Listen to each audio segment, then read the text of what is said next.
दा फुं टाइम आं जानो थाखाय ब्रेकफास्ट बानायगासिनो नोंथांमोना नायलांबाय थादो नुगोन मा बानायदों आं दिनै जाय नोंथांमोना नायगासिनो दङ नायनो मोजां मोनदोंब्ला लाइक खालामबानो जाबाय जायफोर फेसबुक पेजनिफ्राय नायगासिनो दङ मोजां मोनदोंब्ला फल' खालामबानो जाबाय आरो इउटुबनिफ्राय जायफोर नायगासिनो दङ साबस्क्राइब खालामना होबानो जाबाय मोजां मोनदोंब्ला जाबाय आंनि सेवाइ बानायनाया एसे नाट्सफोर होबाय आङो ड्राइ फ्रुट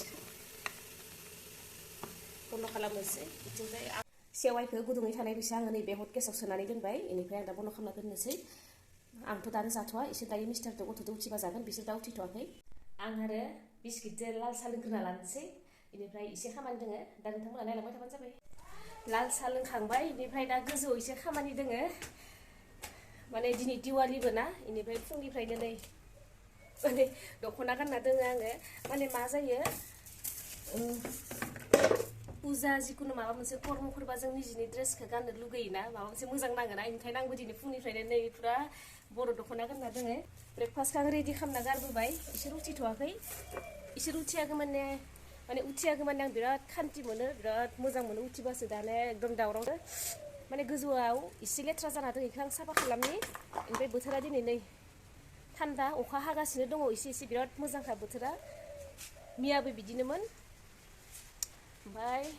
आं लोगोसेनो दिनैनि मोनसे गोदान ब्लगाव नोंथांमोनखौ गासैखौबो खुलुमनाय जासिहरबाय मैया सुनाय हिफोरखौ आङो फार्स्टआव जाबग्रोना लानि बेनि उनाव साफा खालामनि दा फुंनि 9:30 जाबाय आरो नैफोर हिफोराथ' माने मैया सुनायमोन बे रानासो मैयाबो बोथोरा गुसुमोन नालाय बेनिफ्राय आं माने सानदोंमोन आरो दा नै बेफोरखौ गाहायफोरनि लेथ्राफोरखौ सिबबा एसे धुला नांगोन होननानै बेनिफ्राय रानाखै नालाय दा उपाय गैला दोननोसै इमान ओरै सिबदावनाय माने इमान ओरै धुलाया माबानाय नङाबो जानो हानाय उपाय गैला आरो दा आरो लांनाबोथ' लाब गैयाना रानाखै मोजाङै बे लानाय ब्लगा भिडिअ'आ आंनिया माने दिवालि दिननिनो आरो बेनिफ्राय आङो दिवालि खालि फुंनिफ्रायनो मोनाजासिम लादोंमोन आरो बेनिफ्राय ओरैबायदि गोलाव जाबाय 10 मिनिटनि बारा जालायलांबाय बिनिखायनो आङो माने मोननै खालामनो गोनां जादों आरो पार्ट मोननै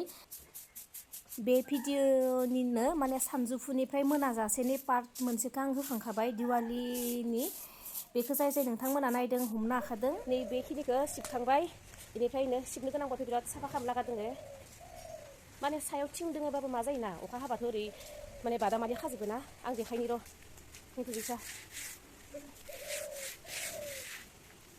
एकदम आखाइ रुवायबाय आं दा जारुजोंसो सिबनोसै गेजेर गेजेर सिबबाय थाखायो ओमफ्राय सिबनो बासोदोंमोन आङो देहायाबो बारा मोजां नङा माने दाखालि साननै आं लोमजादोंमोन ना साननै सानथामा ओमफ्राय दाथ' दिवालिनि नामाव माने ओरैनो सिबनो लुगैना सिबबाय आङो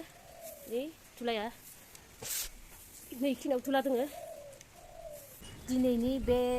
ससे ब्लगा जाहैबाय फुंनिफ्राय सानजौफु हांसिम लानाय आरो 11:30 12:00फोरसिमनि लानाय दिनैनि बेखिनिया बिनि उननिखौथ' आङो माने सानजौफुनिफ्राय मोनाजासिमखौ होखांखाबाय नै खारा जाथारदो माने अखा एसे नांबायना रानजोबाखै फेब्रुवारि मार्चआव बिराद मोजां जायो थाल्ला गुगा बोखायो नैयावबोथ' जि नै माथो हारसिंनो गुगाजोबखादो दिनैनि बे ससे ब्लगखौ आङो होआ होननानै सानदोंमोन आरो बिनिफ्राय मा जाबाय लाथारबाय जेला आङो ओरैनो होनोसै नोंथांमोना नायनो मोजां मोननाया नायलांबाय थाबानो जाबाय जोबथ'बाय खामानिया गोलोमलायबाय बेनिफ्राय दा थांनोसै आङो गाहायसिम आयौ मा खोमसिनदो गोजौआव बिदिनो ओमफ्राय गाहायसिम थांसै एसे साफा जाहैनोसै आरो दा सानजौफुनि जानो थाखायबो एसे दङ ना मावनो गोनां आसोल खामानियानो आरो दिवालिबो नालाय एसेला दा माने बुहुत खामानि दङ जगारबो दङ बेनिफ्राय ओरैनो सा सिबबाय आङो गाहायसिम थांसै दा आं जाबोरफोरखौ गारथ'लायासै बिदि दखर खालामजोबना दोनबाय नै बिदि आरो इथिंबो दङ इनो बैफोरथिंबो